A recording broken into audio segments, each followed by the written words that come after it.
नाजरीन, एक और खबर है। चीफ जस्टिस ऑफ पाकिस्तान को इमरान खान साहब ने जो खत लिखा था, उन्होंने उस खत की तारीफ की है। चीफ जस्टिस ने क्या कहा वो मैं आपको बता देता हूं, लेकिन चीफ जस्टिस ऑफ पाकिस्तान ने यह खत भेज दिया है आईनी जजेस वाली कमेटी को, और वो उन्होंने क्यों भेजा इसके बारे में वो खुद बता रहे हैं कि जनाब मैंने इसलिए भेजा है कि ये मामला वहां पे जाना और वहां पे सुना जाना है।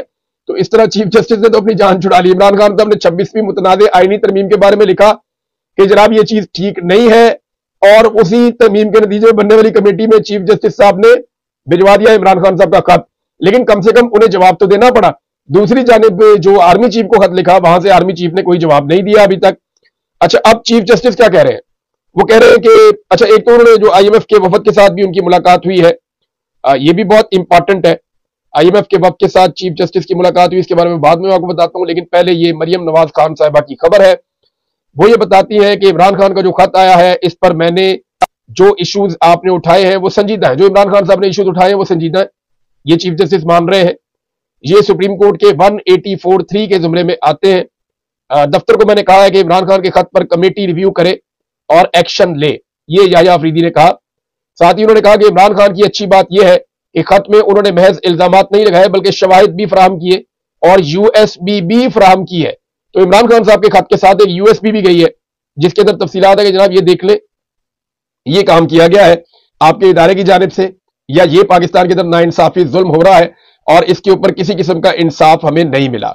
अब जनाब यही चीफ जस्टिस जो है, इनकी मुलाकात हुई आईएमएफ के वफ्द के साथ। अब देखें ना, ये पहली दफा हो रहा है। मुझे अच्छी तरह याद है इमरान खान साहब के दौर में जब आईएमएफ के साथ पाकिस्तान तहरीक इंसाफ डील कर रही थी, तो नून लीग और पीपल्स पार्टी कहती थी कि पाकिस्तान को आईएमएफ के सामने गिरवी रख दिया। हालांकि उस वक्त आईएमएफ डील करता था सिर्फ हुकूमत के साथ, लेकिन अब मुझे हैरत हो रही है कि कोई भी नहीं बोलता इसके ऊपर कि आईएमएफ अब हुकूमत के साथ डील नहीं करता। वो कभी जाके जजों को मिलता है, कभी किसी और इदारे को मिलता है, कभी जाके किसी और सिस्टम को मिलता है। यानी आईएमएफ तमाम इदारों के साथ राब्ते में है, तमाम इदारों के अंदर झांक रहा है। वो हर चीज के अंदर उन्होंने अपने बंदे इंजेक्ट कर दिए हैं, हर चीज को वो बगौर देख रहे हैं कि इस मुल्क को हम कर्जा दे रहे हैं, ये मुल्क चल सकता है कि नहीं चल सकता। इसको कहते हैं गिरवी रखना, कि आपका सुप्रीम कोर्ट ऑफ पाकिस्तान का चीफ जस्टिस वो भी मजबूर है आईएमएफ को जवाब देने के लिए, और वहां पे सिर्फ एक जुमला उन्होंने कहा कि ये हमारा काम नहीं है आपको सारी तफसील बताएं। अब ये याया अफरीदी साहब ने बाहर आके कह तो दिया कि मैंने उनको ये कहा है, लेकिन साथ ही याया अफरीदी साहब ने बहुत सारी ऐसी चीजें बताई जो उन्होंने आईएमएफ को ब्रीफिंग दी। यानी आईएमएफ ने किन चीजों के बारे में पूछा, जजेस की तैनातियां कैसे हो रही हैं, ये जो आईनी बेंच आपने बना दिया ये आपने क्यों बना दिया है, ये 26वीं आईनी तरमीम का जो असरात है ये क्या है। अब ऐसा तो नहीं है कि आईएमएफ सिर्फ चीफ जस्टिस ऑफ पाकिस्तान से ही मिलेगा, आईएमएफ दूसरी तरफ भी मिलेगा और वहां से भी सारी इंफॉर्मेशन इकट्ठी करेगा, और उसके पास इंफॉर्मेशन ऑलरेडी है कि इन्होंने पाकिस्तान की अदलिया का कैसे हुलिया बिगाड़ा, कैसे याया अफरीदी साहब चीफ जस्टिस ऑफ पाकिस्तान बने, कैसे एक आईनी बेंच बनाया गया, किस तरह से मनपसंद जजेस जो है वो हाई कोर्ट्स के अंदर लाए जा रहे हैं, और किस तरीके से मनपसंद जजेस को सुप्रीम कोर्ट ऑफ पाकिस्तान के अंदर लाने का बंदोबस्त किया जा रहा है। तो ये सारा सिलसिला तो अभी जारी है। बहरहाल इमरान खान साहब के लेटर के ऊपर यहां से तो जवाब आया, दूसरी तरफ से जवाब नहीं आया, लेकिन जवाब आए या ना आए, इमरान खान साहब का मजीद खत आने वाला है आर्मी चीफ को जो उन्होंने लिखा है, और जल्दी वो खत भी आपके सामने आ जाएगा। नाज़रीन, आस्ता आस्ता पूरा निजाम इस बात का एतराफ कर रहा है कि जो मर्जी कर लें, चाहे अदलिया को कंट्रोल कर लें, चाहे पार्लियामेंट को कंट्रोल कर लें, चाहे मीडिया को कंट्रोल कर लें, लेकिन पाकिस्तान की अवाम कंट्रोल नहीं हो रही। अवाम के अंदर जो सोच है वो बदल नहीं पा रही। जब भी कभी इलेक्शन में जाएंगे इसका रिएक्शन आएगा। यानी वो लोग जो कल तक ये कहते थे कि पाकिस्तान तहरीक इंसाफ 10-12 सीटों से ऊपर जीत नहीं सकती, वो लोग जो ये कहते थे कि पाकिस्तान तहरीक इंसाफ को पूरी तरह कुचल दिया जाएगा, आज वही सहाफी, वही दानिशवर और वही लोग जो है वो गवाहियां देना शुरू हो गए हैं कि ये पूरा निजाम मिलकर अवाम का कुछ भी नहीं उखाड़ सका, ये पूरा निजाम मिलकर अवाम की सोच को तब्दील नहीं कर सका। अब तलत हुसैन जो है ये पीएमएलएन के बहुत हमायती हैं। माजी में इनको पीएमएलएन ने चक्कर दिया हुआ था कि आपको सफीर लगा देंगे फलां मुल्क का, और इस पर खबर दी थी गालिबन साबिर शाकिर साहब ने कि शायद युगंडा का, वो कह रहे थे कि शायद लगाया जाएगा सफीर, ऐसे किसी मुल्क का वो बता रहे थे। बहरहाल तलत हुसैन साहब का एतराफ आया, उन्होंने कहा जी लाहौर में सड़कों, कैफों और ड्राइंग रूम में कई लोगों से मैंने बात की है। यानी ये भी निकले और लोगों से जाके उन्होंने मुलाकातें की।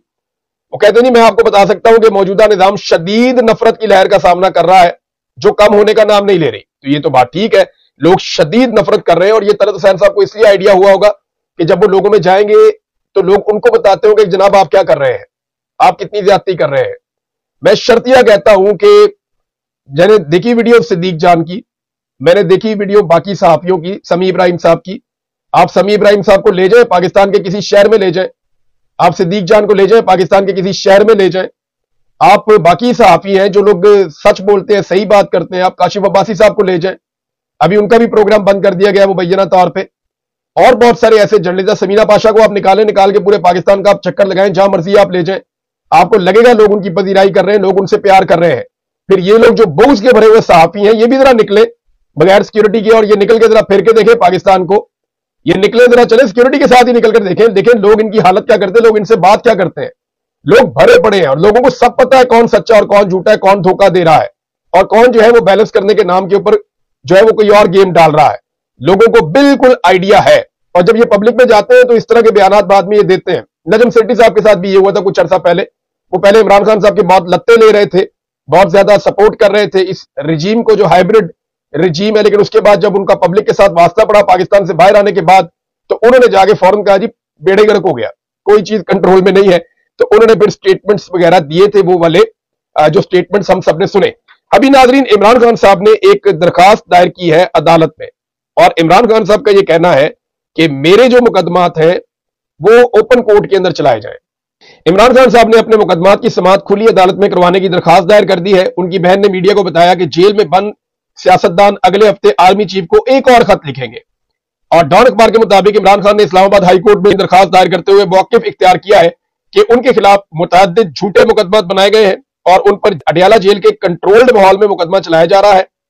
लिहाजा जो अडियाला जेल में ट्रायल कानून और आइन की खिलाफ वर्जी भी है, यह भी दावा किया कि उनके वकला को हरासा भी किया जाता है। और निशानदेही की गई कि 5 अगस्त 2023 को इनकी कैद के बाद से इमरान खान को कभी भी खुली अदालत में पेश नहीं किया गया। मुख्तलिफ मुकदमात में उनके मुकदमात जेल के अंदर आर्जी अदालतों में चलाए गए हैं। और फिर यह कहा गया कि जी हमें ओपन अदालत के अंदर, खुली अदालत के अंदर समाअत की हदायत जारी की जाए ताकि आइन में दर्ज मुनसिफाना ट्रायल को यकीनी बनाया जा सके। तो अगर यह हो जाता है तो फिर आप देखिएगा फिर क्या होगा।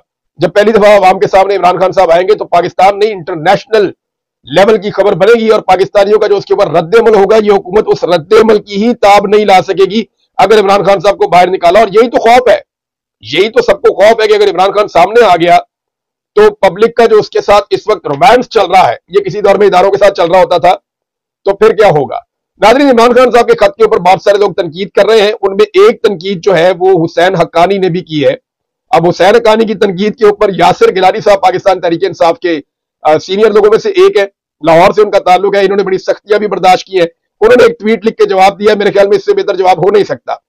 उन्होंने जनाब एक लेटर जो है फ्रॉम मिस्टर जुल्फिकार अली भुट्टो की जानिब से, ZA भुट्टो, जुल्फिकार भुट्टो की जानिब से उन्होंने एक लेटर दिखाया जो मेजर जनरल जनाब इस्कंदर मिर्जा साहब को लिखा गया था। तो इस्कंदर मिर्जा साहब को जो जुल्फिकार अली भुट्टो ने लिखा, उसके ऊपर उन्होंने जो ट्वीट किया था